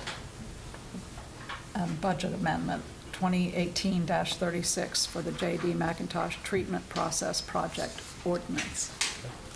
Second. Any questions regarding the motion? All those in favor, please say aye. Aye. All those opposed? Motion is passed. Thank you, Bob. I think you finally get a break. Item 5 on our agenda, City Council will consider a request to temporarily close the following streets during the Walk to End Alzheimer's events sponsored by the Alzheimer's Association on Saturday, September 22nd, 2018, from 10 a.m. until 12 p.m., conditional upon meeting all the requirements of the City of Burlington's special event permit application. The details of that are spelled out in your agenda. At this time, we welcome event organizer Kim Blanchard. Hello, everyone. As Mayor Baltuta said, my name is Kim Blanchard. I'm the development manager for the Alzheimer's Association and the new contact person for this year's 2018 Walk to End Alzheimer's in Alamance County. For folks of you that are familiar with the event, it has been happening for several years at the Burlington Historic Depot right in downtown Burlington. So this year we are requesting the temporary closure from 10 a.m. to noon on Saturday, September 22nd, from Front Street, from Worth Street to Spring Street, and from Main Street, from Front Street to West Davis, to allow our walkers to be able to have some space to congregate as they get ready to make their walk that begins at 10:30 a.m. down Main Street. Any questions regarding the request? Do I hear a motion from council? Make a motion that we approve the request. Second. Any questions regarding the motion? All those in favor of the motion, please say aye. Aye. All those opposed? Thank you very much, Kim. We look forward to the event on September 22nd. Thank you. Item 6 on your agenda, City Council will consider a request to provide sewer to Alamance County Tax Parcel number 120038, a 56-acre tract located on Belmont Alamance Road. At this time, we recognize City Engineer Todd Lambert. Thank you, Mayor, Council. We're here before you tonight based on your direction last night at the work session to formally present the request for the City of Burlington to provide sewer service to Alamance County Parcel 120038. Background on this parcel is outside of the current city's ETJ and about 1 mile approximately as the crow flies from the nearest contiguous city limits. Being that it's outside of our service area and outside of our ETJ, staff is recommending against sewer service for this parcel at this time. City staff views the fact that we don't have control over the development, we don't have control over the growth of the area, and we really have not looked at how this area should be grown with city services. And the fact that we don't have any plans to provide other city services to this area at the time makes it against the staff recommendation. Lee Bryant, who is with Evans Engineering, is representing the developer, who is also here tonight if you have any questions particular to the development itself or the request. They have filed a request of annexation, although the property is not eligible for satellite annexation because of the lack of services that we would be able to provide to be in compliance with the satellite annexation law. If you have any questions in particular to it, we'll be happy to address those now. Any questions from council?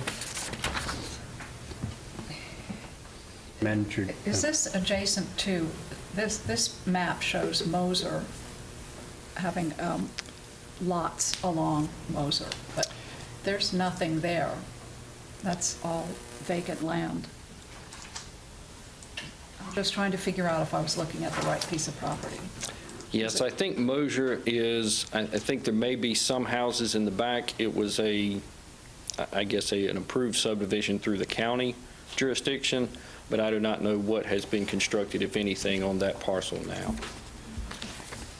But all of the lots in this area would fall under the Alamance County jurisdiction, which has no zoning, so there's very little control over what gets built there. but the parcels are platted as far as the tax department is concerned, but I don't know of any knowledge of plans for construction or development of those lots that are platted. In other words, anything goes with no zoning. When this approached, when the request came in to city staff, we looked at the request and looked at it in terms of is this an appropriate area to expand services in? Very quickly, the staff it may be an appropriate area for the city of Burlington if the city of Burlington wanted to expand services into this area. Staff just felt that it was kind of a random shot in the dark to start with services here, and if the city staff wanted to expand services, we just felt like it should be reviewed as the area as a whole to see what was appropriate and how we could provide adequate services, not just to one single parcel, but to this area as a whole, and make it reasonable and controlled growth to what the city would want in likes of other areas. Pardon, was that the impetus for the memo we had on the small area study? If Yes. we could address that. Yes, sir. Thank you. So, following last night's council conversation at the work session, I think staff got together this morning and had some really helpful and productive conversation. I think what we came out with was the result of the memo I shared with you this afternoon via email, that it might be a good idea for the city to consider undertaking a small area study to look at this sort of a region. It's not exactly a neighborhood, but more of a region or an area. So a small area study, some planning jargon for what's more like a focused effort on a defined region. You identify the area, you take inventory, look ahead at the land use, transportation needs in the future, utility needs in the future, what infrastructure exists, what infrastructure is missing, and then growth potential. And so oftentimes you'll find an area like this or others. Sometimes they're a little more urban than this, but where you've got some unique character due to growth patterns or changing economy or age, and obviously with an old mill, there in the Belmont area, certainly the paradigm has changed over decades. If you have some inefficient service delivery matters, those are kind of things that traditionally roll into a small area study. I think, what you look at is how do we improve quality of life, how do we make our best investment decisions on infrastructure in an area like that, and how do we kind of create a stronger community by having planning, and there's some sort of unique component to the region. I think that meets all of those tests.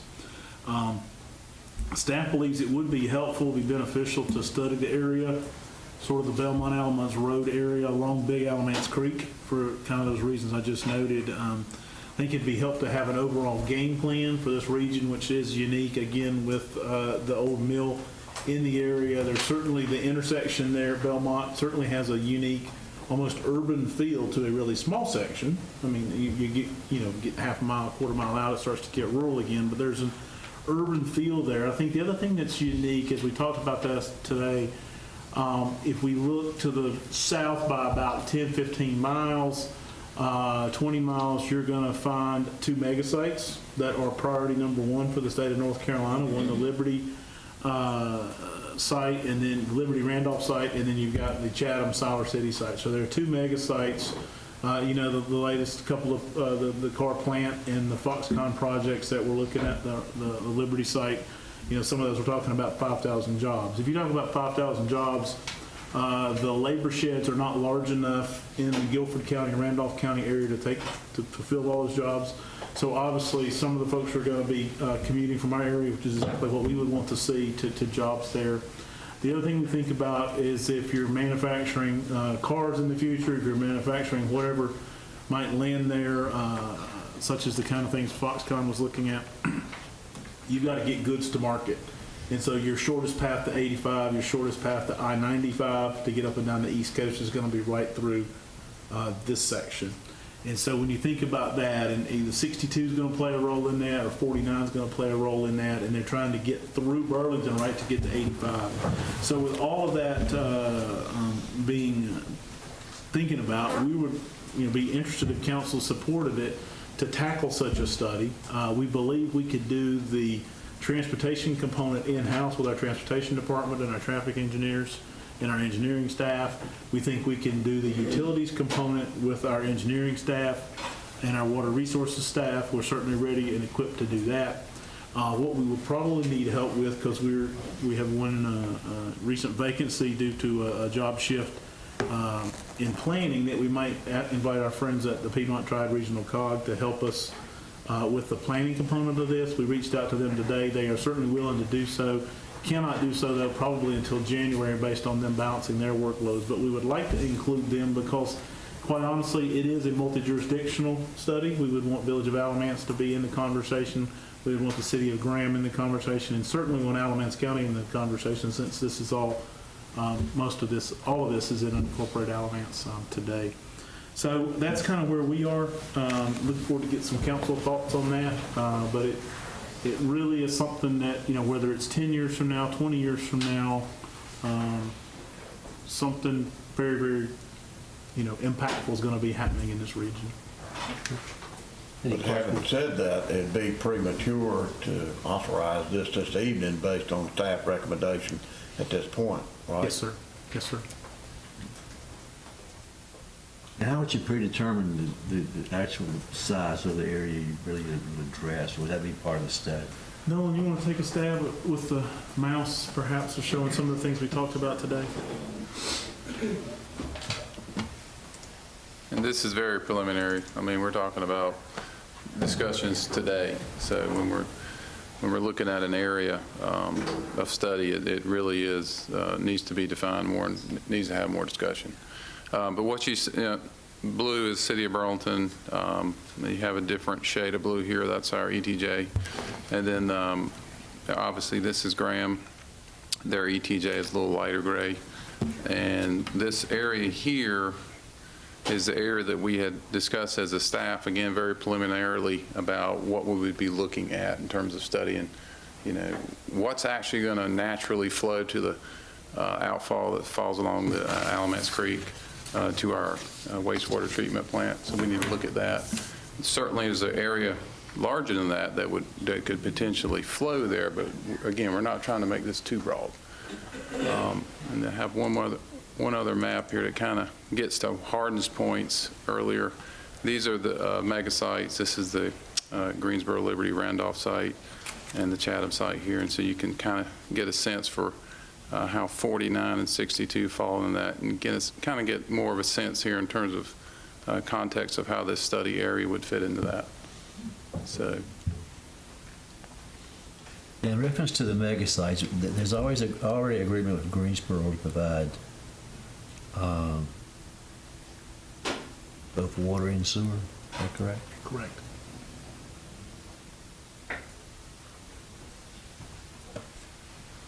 And that these extensions have already begun. I don't think the actual construction has begun, but I think they have begun acquiring easements and right-of-way to do so for the Liberty site. Greensboro's not involved in the other side. The Chatham Solar site still needs a lot of work. They had originally, I think Chatham Solar, which is the aqua on the map, they have solved their water and sewer needs for automotive. If something lands there that's not automotive, that is more intensive, they have not solved for that. But they are square if it's automotive or less need than automotive. I guess indirectly, we're assisting Greensboro with that. Yes, we are. Yes. Without us, that doesn't happen. Right. Any further questions from council? Yeah, my question would be, Lee, do you want to? Yeah, please. Yeah, you can. I'm Lee Bryant with Evans Engineering, 4609 Dundas Drive, Greensboro, North Carolina. The property that Todd has gone over tonight is, we have a client that has approached us about this property specific, and it's kind of unique in where it's at. We realize it's outside the ETJ. It is contiguous to the ETJ, but it is outside of that. For this property, though, it has no other sewer available for it. The only option we have is to go downhill to the existing outfall down there, and per my conversations with Todd and stuff, is that it does have capacity. The outfall does have the capacity to treat this property specific. The developer has shared with me they'd like to do single-family residential, and as everyone I'm sure here well knows, that single-family residential is growing right now, and I get lots and lots of calls for properties in this area. So this is not just a one-shot deal here. That we get a lot of interest in this area because it is growing, but when properties fall right side of this ETJ, it automatically kills it. You know, typically everybody says, well, it's outside the ETJ. What the developer has proposed to me and brought up that I'd like to bring to the council's attention is that when they build this, they would build the sewer to the City of Burlington specs and also build the water to that. And how that is important to that is that once they're constructed and they're built to the standards, the City of Burlington standards today. So in the future, that once you enter in this agreement, the utility agreement, it's for 21 years, and that gives the city the option to annex that anytime the other public services come available. So currently, we know now that, you know, trash, fire, all these things aren't available for the area, but in the 21 years, if there's growth in this area, we've set the property up so that it can be annexed to that. Typically, when you do a development that you just have sewer provided, you do a community well and you put a small water line in and it just serves those lots. When they propose to build this for the city specs of this, they'll bring it in and size the lines up so enough that in the future, if we energize the line with a main that was maybe brought down the Belmont Almas Road, it can support fire flow. So then the community well is killed and the system can be brought up to into the city's network through there without any kind of lag or change for that. But on a side note to all of that, then we're also going to have meters for the individual lots now so that the sewer service can be monitored and a rate can be applied to that for these residents if they were to get the agreement passed. But anyway, thank you for consideration on the matter. And also on the side note, I'm very glad to hear that we're looking at this area because then again, we do get a lot of interest in it, and I hope you guys pay some attention to that because I get lots of calls, you know, Lee, can you do due diligence on this property? And I do this all over lots and lots of municipalities.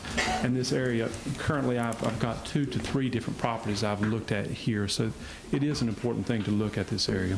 Excellent. Thank you. Thank you. Any questions for me? Questions from council? Do I hear a motion or a request from council?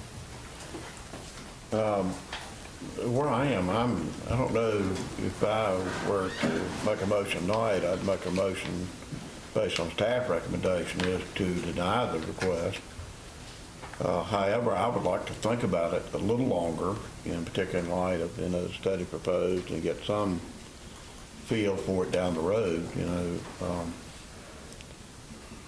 I guess having said that, I would ask the city council to consider, you know, delaying any final decision on this at least for a couple of weeks to get, you know, do a little more thinking about it because I hadn't had a chance to really fully consider this, but I do know the fact that it is outside of our jurisdiction and the lack of control. I mean, it will weigh heavily, you know, in the decision, but let me stop with that and other council members.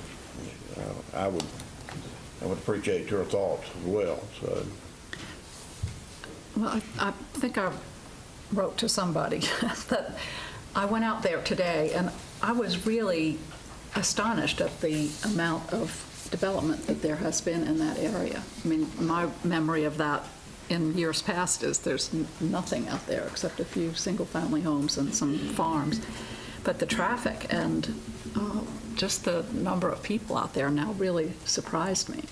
So I think the small area study is needed because my first reaction to this was this is way past what we should be interested in. We're interested in infilling what we have rather than sending our sewer lines out and creating sprawl.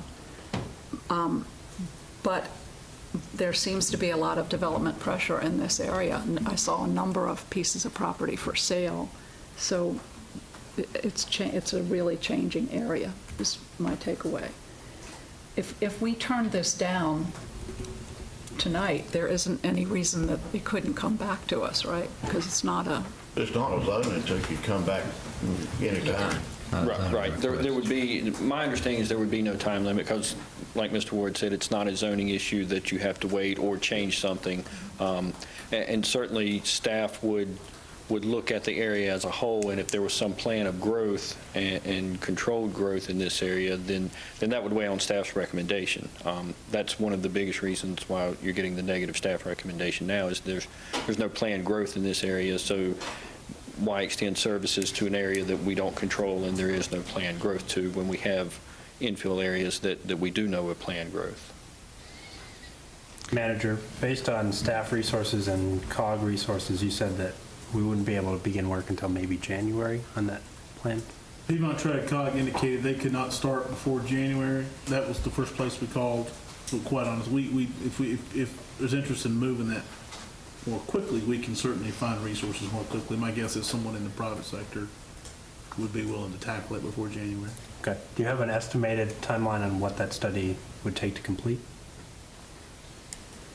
I know you've had all of like 6 hours to. Well, what we could talk about, Todd, let's talk about what the utility study, the timeline on that. Yeah, I think from the stuff we would do in-house is you're not looking at a terrible long process, even a matter of 2 or 3 months, and that would just look at drainage areas, where we would propose sewer lines to be laid out, the infrastructure cost, how they would be routed, both looking at water, sewer, those type of utility structures. Would it also entail the strain on capacity? Right, and that's one thing we would have to look at, because the South plant is at a much higher capacity on a daily operating procedure than the East plant. So that would be one area that and again, it's one area why we would want controlled growth here, so that you're not eliminating capacity that we've kind of looked at areas to grow into now.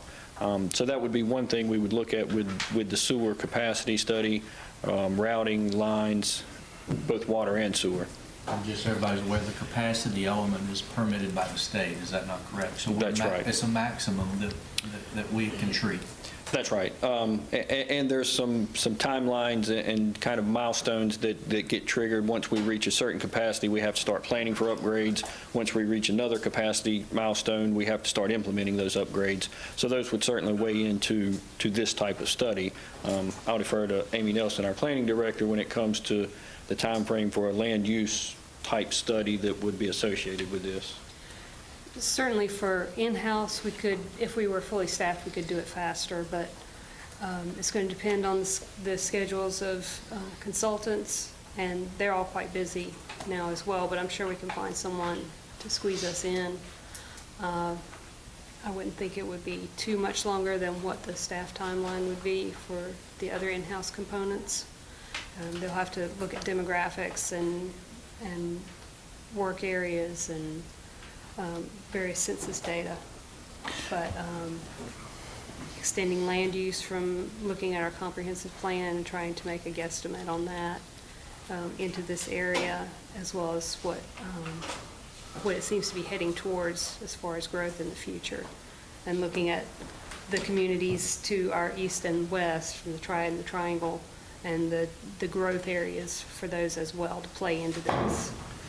So how would we define or determine the scope of the study in terms of how far south we go, how far west we go, or how far east we go? Well, I think from an engineering standpoint, you're kind of defined east and west by what can gravity flow into the south plant. You have much greater area that travels to the south that can flow into the south plant, but I think there it would probably fall back to some of the annexation laws and limits on how far we can extend our ETJ out past our current city limits, which I believe is 3 miles. 3 miles. So that kind of is a maximum cap, because that's the other component of extending services and planned growth into this area is communication with the county commissioners to allow an extension into the county of the ETJ now. So that's another component of future planning in this area, but I think that 3-mile limit, which would actually be only about 2 miles, because this property is from city limits to the property now is already a mile, so you're looking at a maximum of another 2 miles south from this property that you could extend your ETJ. So that would kind of limit how far south you go, even though that you could have more sewer flow south than your ETJ goes. If that could be a defining. Right. I think south, that would be, your maximum boundary would be based on where you could apply your ETJ measures. I'd like for us to look at that. What's that, Harold? I'd like for us to look at that study. I agree. I'm inclined to look at that too. Do I hear a motion regarding pursuing the study? I would move that we move forward with the study and come back hard and as soon as you can to give us some kind of timelines, the expense and that sort of thing. I guess in the meantime, we have a question though that Mr. Bryant is, he's looking to us. I don't know what kind of time you have to work with. If you're inclined to get a no, you probably have a little more time. If you get a no tonight, you have a little more time with it. Yeah, it sounds like I'm not going to get a yes tonight.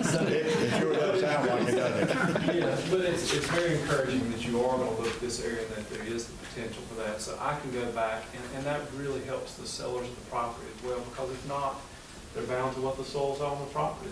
They're stuck with the septic, and that's the case for lots of these property owners around here, is they're bound to what soils they have. As you guys know, it's hit or miss on the soils you have. So let me go back to them after tonight's discussion and let them know what's happening here. I wasn't aware of the study going to be done, so I'm sure they're not either. So let me go back to them. We weren't until about noon. We all found out about the same time. The sellers are here. Okay, excellent. Yeah. So y'all are privy to this wonderful discussion. This is brand new to all of us. But if we speak now, if you went out there and you just had to do two septic tanks, the health department's going to require space for. So what happens if it remains where Lee, if you wouldn't mind stepping to the microphone. So for our viewers at home, they can only hear if someone's at a microphone.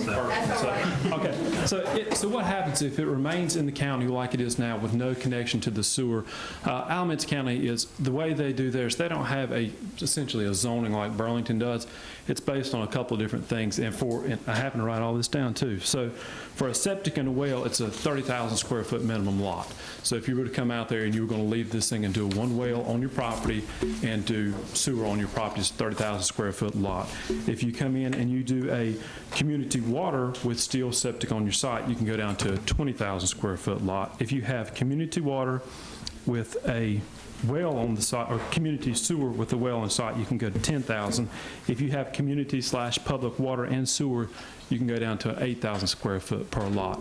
So what that does for the sellers is that really limits what can this be developed. If it's a 60-acre property, of course, you could go by 30,000 square foot per lot, or down if you could get public water or community water through there, you can quickly see how that directly affects the seller's property. Because they require a repair area for septic fields. Correct. Septic fields, you're required an initial and a repair, but both can be in different areas. You can match the soils to that. Right. Bob, do you want to formalize your motion to request a study?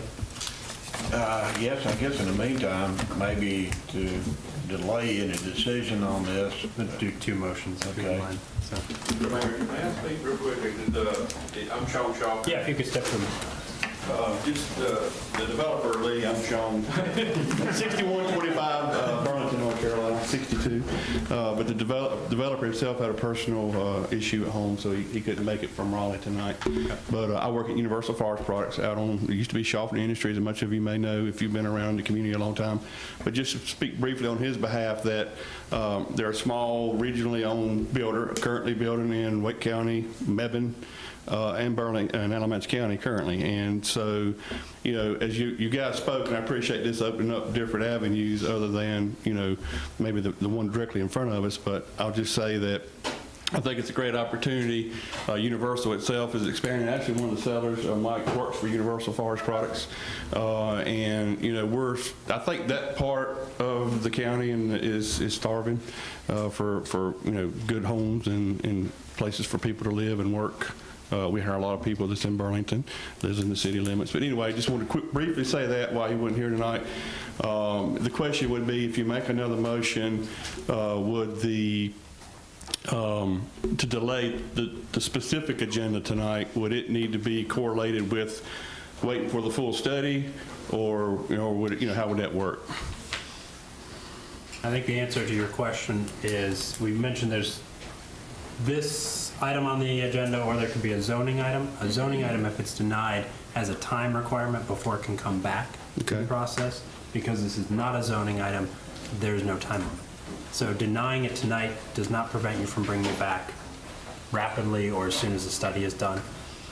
And so I think My understanding was, excuse me, Mr. Mayor, Lee and Todd, I think that the developer, he was committed to, you had already said, upfitting it ready for, annexation when that time comes, and getting the sewer, kind of confusing when you say offering service, because the outlet's there on the back of the property, correct?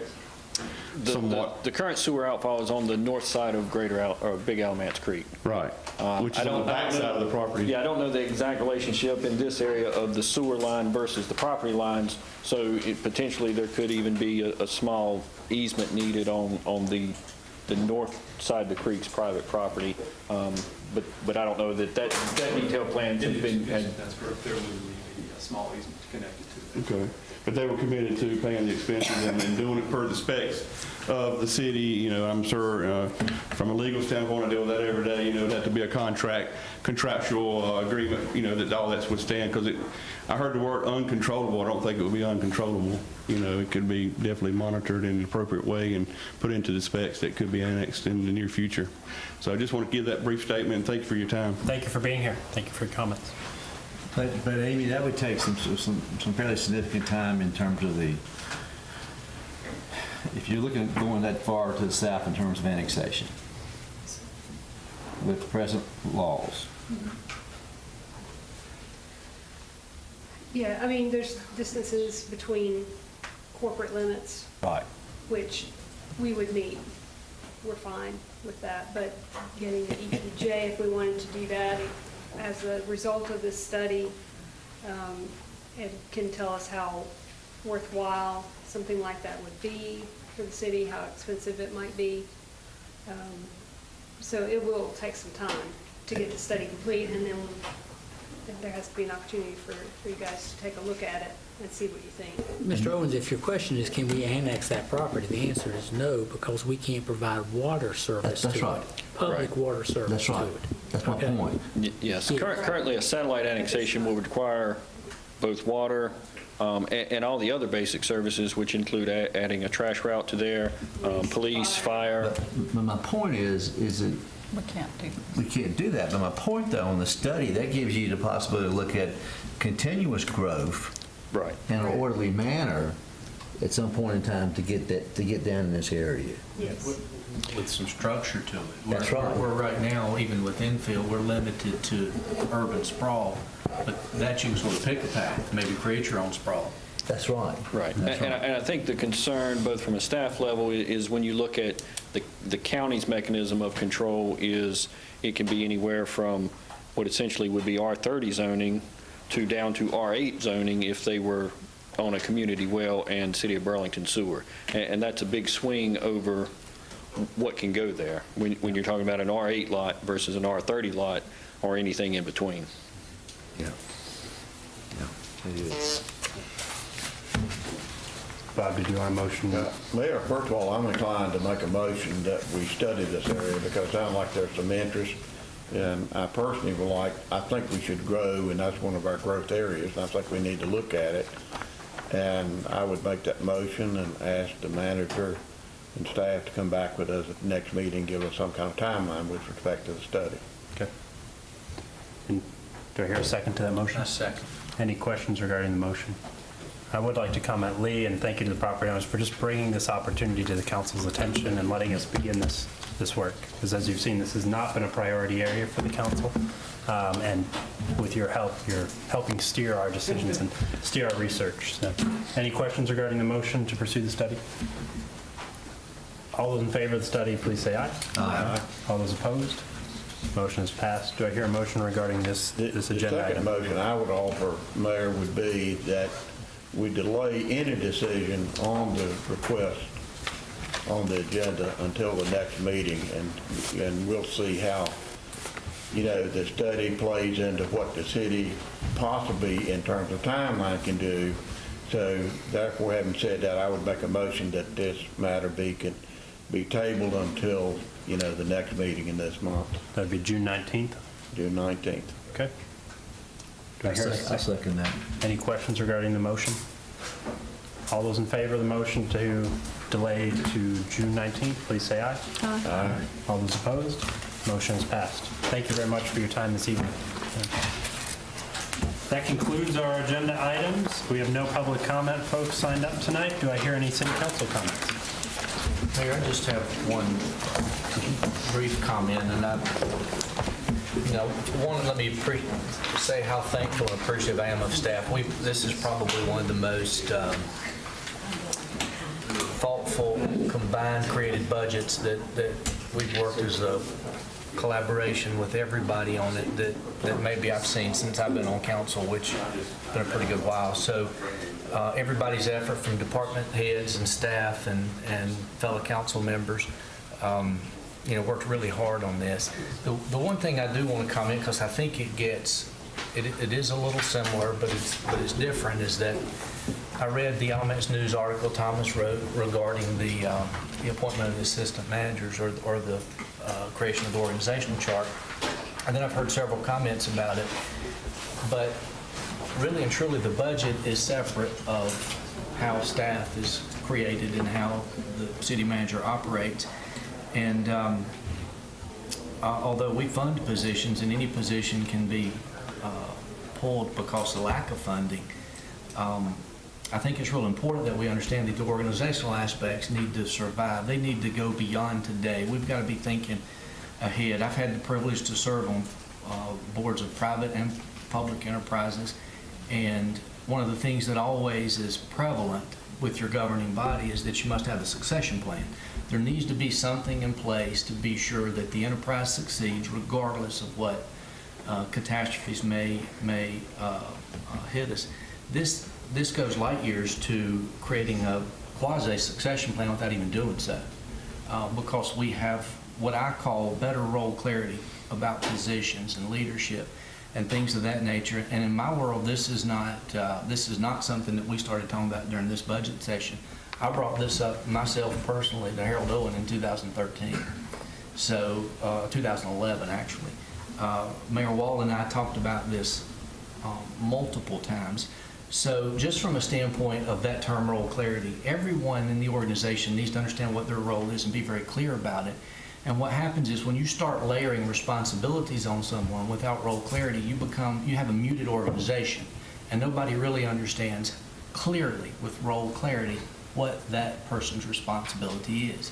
So this takes a giant step into creating role clarity from an HR standpoint, and I see Aaron in the back, to Hardin's standpoint of leading the charge.